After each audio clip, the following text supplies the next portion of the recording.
maka 5 keistimewaan yang berhak didapatkan kepada ahli sedekah. 1, kalau tuh orang umurnya panjang pasti rezekinya makin berkah.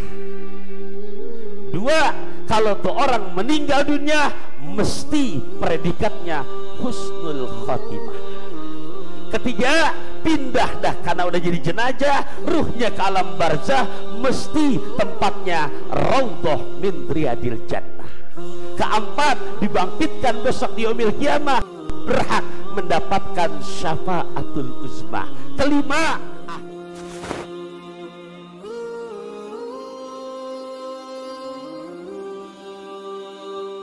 dapat dari kerja sekian udah standar UMR, tapi ingat, mana emang ini udah halal, tapi setiap yang halal belum tentu barokah. Biar jadi barokah, karena terima kasih.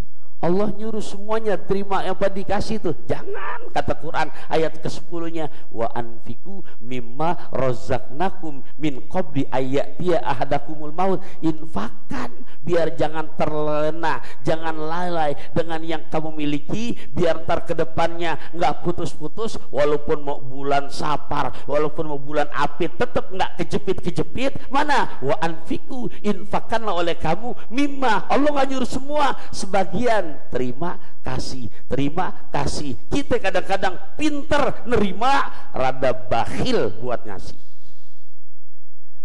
Padahal mohon maaf, walaupun udah halal dari kerjaan kita, ya halal yang kerja, ya kemudian mungkin ya Allah ya Rabbi, ada yang ustadz nih ternyata pulang khutbah, pulang ceramah, ada yang ngasih amplop, itu kita nggak minta tapi dikasih, halal. Tapi semua tuh yang halal, bukan boleh korupsi, halal, tapi belum tentu barokah. Biar jadi barokah, ayat 10 ingetin, infakkan. Enggak semuanya kok, mimma rozaqnakum, dari sebagian rezeki yang aku udah kasih kepada kamu. Ada warning, min qabli ayyatiya ahadakumul maut, sebelum datangnya ajal. Kenapa? Karena kalau sudah jadi jenazah, kalau sudah kayak semalam kita takjai ibu kama tuh ya, kita doain udah meninggal dunia, baru setiap jenazah ngomong kepada Gusti Allah. Apa omongannya? Allah kasih contoh, laula akhortani ila ajalin qarib.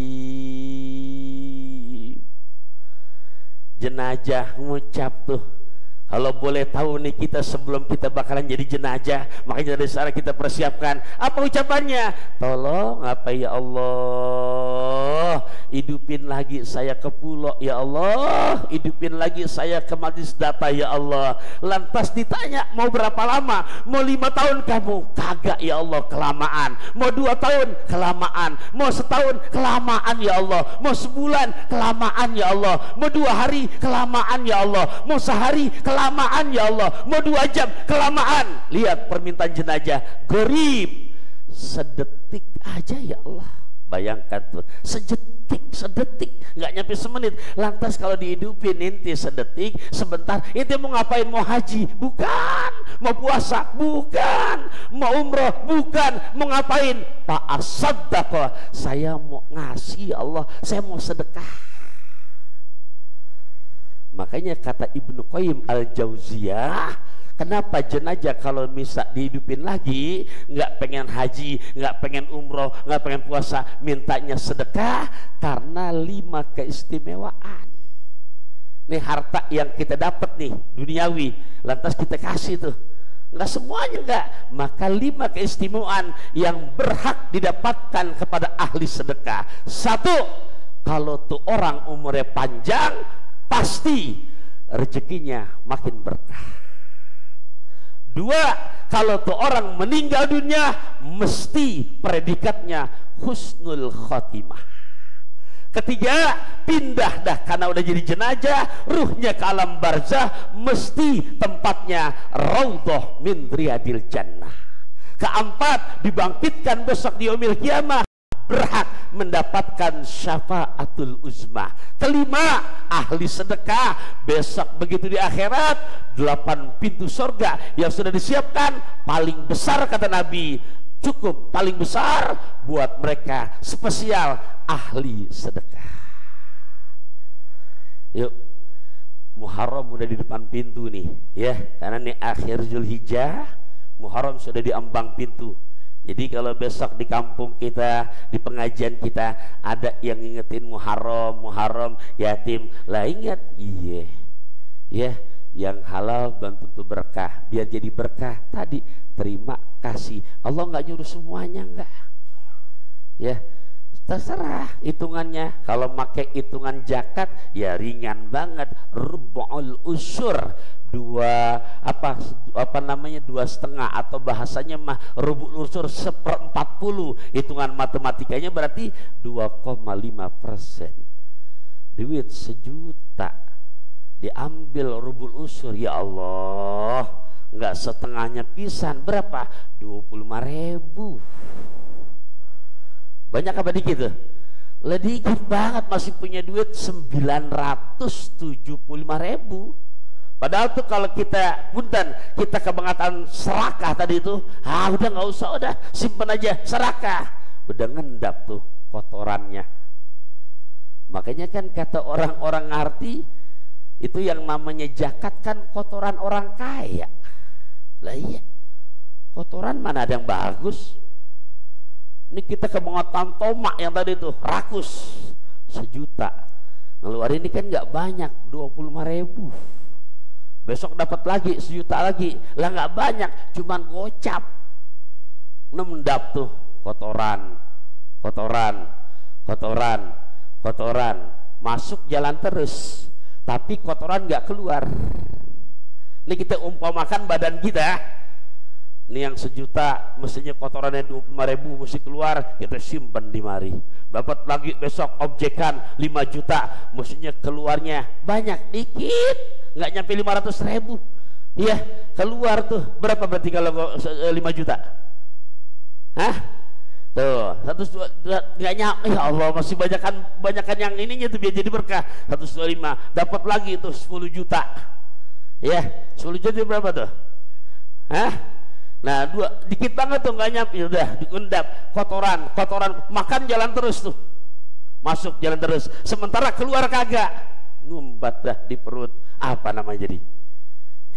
Ya, kata dokter, berabi nih perutnya, apaan aja masuk, tapi keluar enggak. Iya, harus gimana? Mau nggak dimau, harus dibedah. Allah, iya. Nah, begitu pun juga harta. Kita ngerasa halal, tapi ada bahasa nggak berkah, semuanya digares tuh.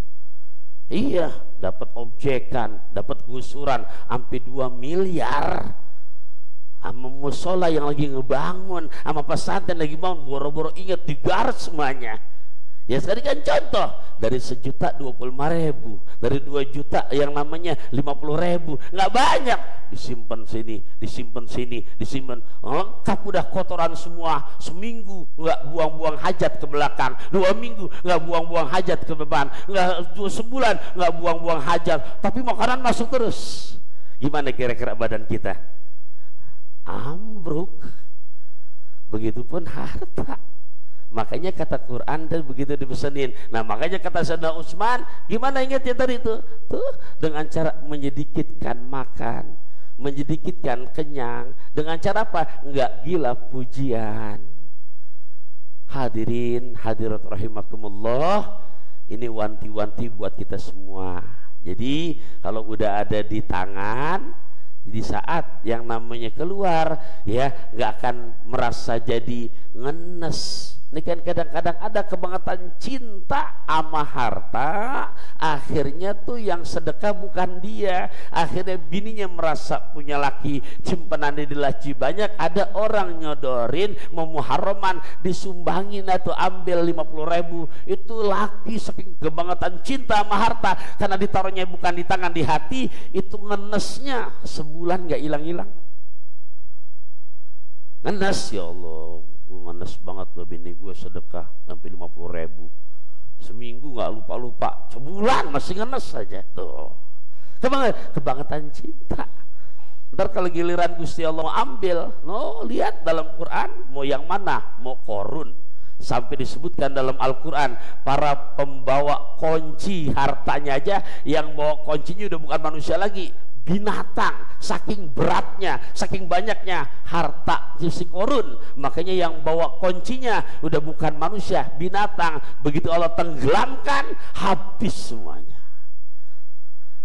Nah, ini buat kita sebagai peringatan, karena tadi 5 keistimewaan di saat kita nggak terlalu cinta. Bukan berarti nggak boleh cinta, boleh, tapi nggak terlalu. Kalau nggak terlalu kan gimana? Ya di saat udah keluar, nggak bimbang. Tapi kalau di hati susah ngeluarinnya.